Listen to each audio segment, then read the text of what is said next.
Bonsoir, je suis Bernard Pongui et ce message s'adresse à tous les représentants des pays de l'Union européenne, les pays de G7, en fin de compte à toute la communauté internationale. J'ai l'honneur de venir très respectueusement auprès de votre haute bienveillance présenter la situation du Congo-Brazzaville désastreuse. En effet, la paix, la liberté et la démocratie au Congo-Brazzaville sont menacées par M. Denis Sassou Nguesso, actuellement président de la République de ce pays. M. Denis Sassou Nguesso souhaite changer la constitution du 20 janvier 2002 afin de se pérenniser au pouvoir jusqu'à la fin de sa vie, ou encore de remplacer un membre de sa famille comme président de la République de ce pays. Le Congo-Brazzaville s'ouvrait sur le chemin de la démocratie après le sommet de la Baule en France qui s'est tenu en 1990, qui demandait à tous les États africains de se lancer sur le chemin de la liberté, la démocratie et le développement durable. C'est ainsi, en 1991, avec le soutien des grands pays démocratiques, le Congo-Brazzaville a tenu sa première conférence nationale souveraine qui permettait donc à tous les fils et filles de ce pays de pouvoir s'unir et créer un système démocratique à multipartis.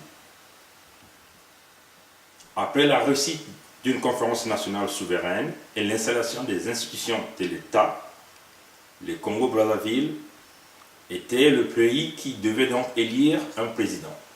À cela est née l'élection du président Pascal Lissouba, démocratiquement élu par le peuple congolais en 1992 pour un mandat de 5 ans.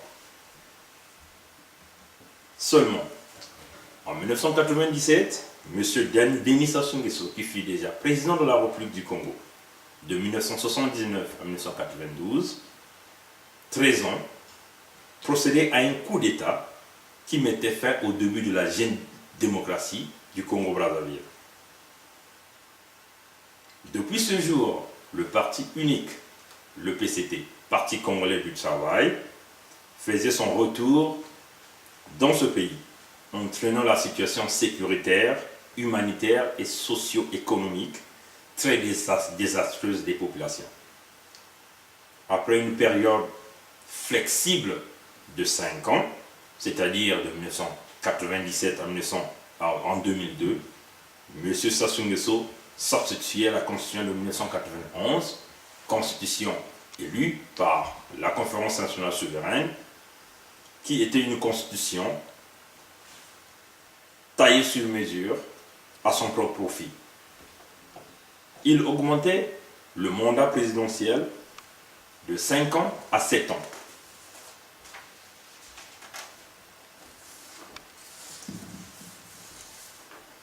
Dans la nouvelle constitution du 20 janvier 2002, M. Sassou Nguesso mentionnait les articles suivants.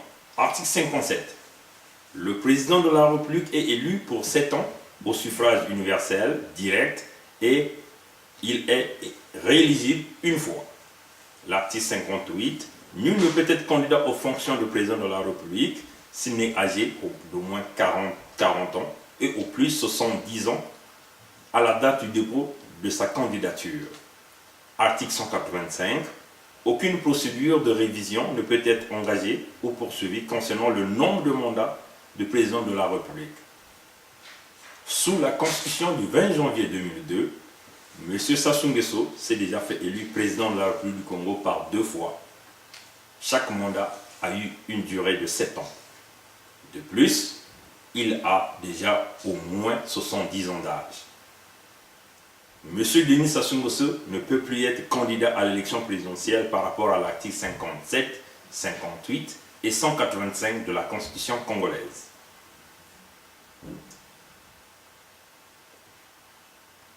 Il sied de signaler que durant les 31 années de pouvoir de M. Denis Sassou Nguesso, les Congolais ne peuvent se loger, se vêtir, se nourrir et vivre librement. Ils n'ont pas droit aux soins de santé, à l'éducation, à l'eau potable et l'électricité. Les écoles manquent de tout. Les élèves s'asseyent à même le sol. Les murs sont pleins de trous. Il y manque même des toits. L'université est quasiment inexistante. Il y a un manque criard de matériel et des professeurs qualifiés. Le chômage a atteint le sommet le plus haut au Congo-Brazzaville. La jeunesse est totalement abandonnée à elle-même. Les services sociaux sont inexistants. Les hôpitaux manquent des médicaments, des médecins et même d'élévateurs. Les femmes sont entassées dans des blocs d'accouchement où il manque de lits nécessaires et les conditions sanitaires pour les nouveau-nés. Les Congolais ne peuvent voyager d'un point à un autre par manque de réelles infrastructures routières. Les Congolais meurent chaque jour par accident routier. L'insalubrité des villes au Congo-Brazzaville est à l'origine de nombreuses épidémies. Les atteintes graves des droits de l'homme ainsi que des violations de lois de la République au Congo-Brazzaville sont des sujets quotidiens. L'impunité du pouvoir est très accrue. Le régime au pouvoir, par la bénédiction de M. Sassou Nguesso, tue, écrase tout opposant à leur idéologie non constructive et tribaliste. Les libertés d'expression et de circulation des Congolais sont entravées par des méthodes de répression abusive, illégale et d'inculpation fantaisiste. Une barbarie restreignant la liberté des actions des partis politiques et aussi des mouvements des associations des citoyens du Congo-Brazzaville. Un climat de terreur règne au Congo-Brazzaville. Tout le pays est pris en otage par un clan minoritaire qui est assisté par des généraux au régime militaire au pouvoir au Congo. M. Denis Sassou Nguesso dirige ce pays en opérant des pratiques et des méthodes staliniennes qui consistent à ôter la vie à tout opposant, ethnie et groupe qui s'oppose à sa politique.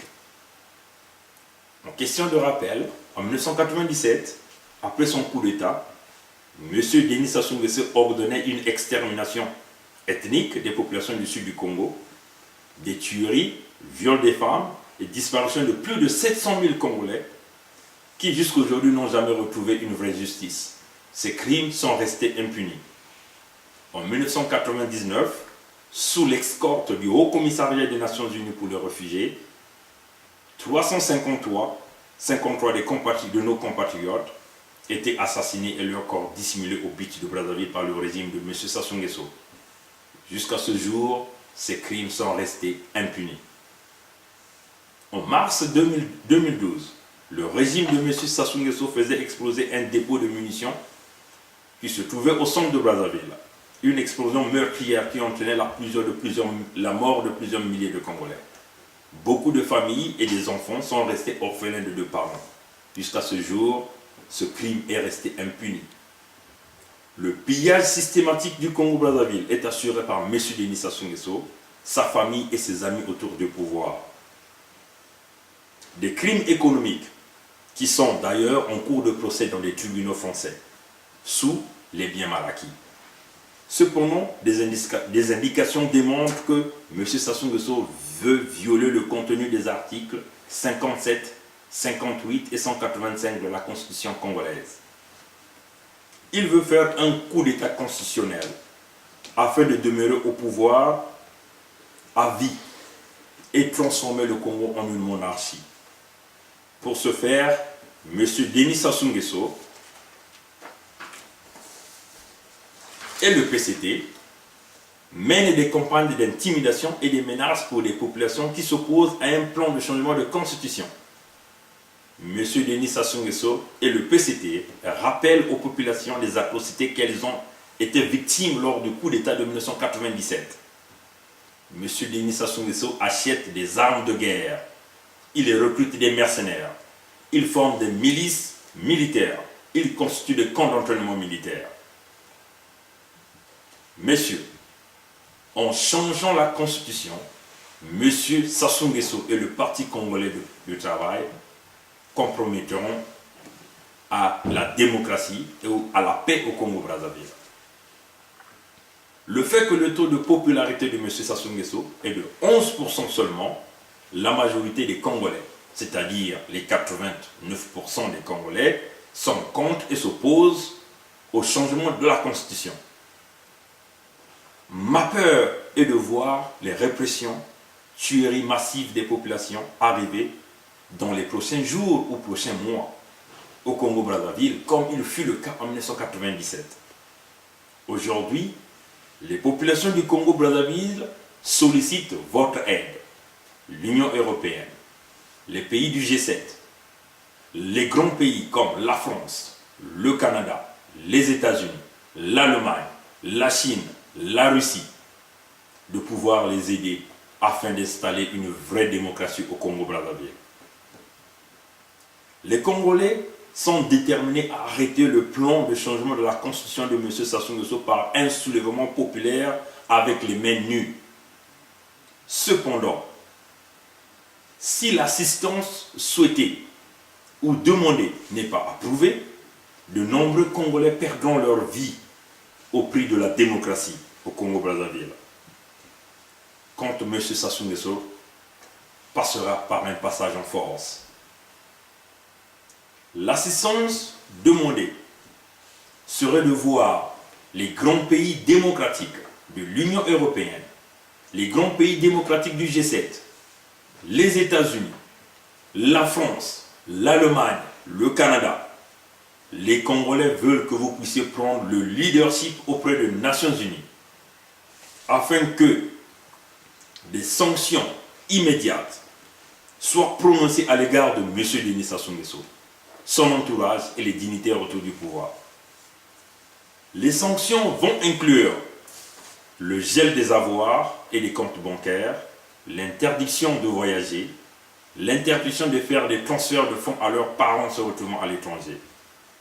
Aussi, les Congolais demandent que tous ces grands pays démocratiques puissent soutenir la diaspora congolaise se trouvant partout dans le monde entier, sous le Conseil national de transition, de prendre en charge les affaires de toutes les ambassades du Congo-Brazzaville à l'étranger, dans le cas où M. Denis Sassou Nguesso et son clan passeront en force dans leur projet de changement de la Constitution.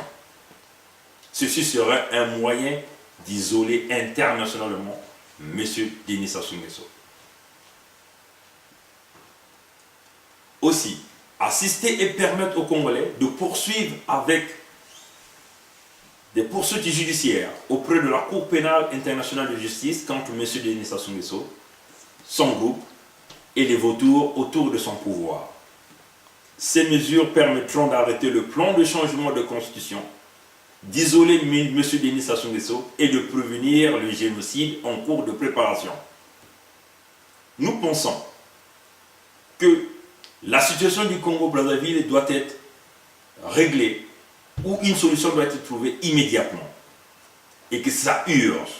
Nous vous interpellons de réagir tout de suite. Car si vous ne le faites pas, de nombreux Congolais vont mourir. Parce que M. Denis Sassou Nguesso est déterminé à faire ce qu'il sait faire, c'est-à-dire éliminer des vies afin de se maintenir au pouvoir. En terminant, la paix n'est pas seulement l'absence des violences ou des guerres, mais c'est aussi la reconnaissance de l'autre. La paix représente le respect, l'intégrité, l'égalité et la liberté. Et tout ceci manque au Congo-Brazzaville et ça dure bientôt 32 ans. Merci pour pouvoir écouter ce discours qui vient de la part de Bernard Pongui et qui parle au nom du peuple congolais et qui veut et qui souhaite votre assistance et votre aide. Je vous remercie.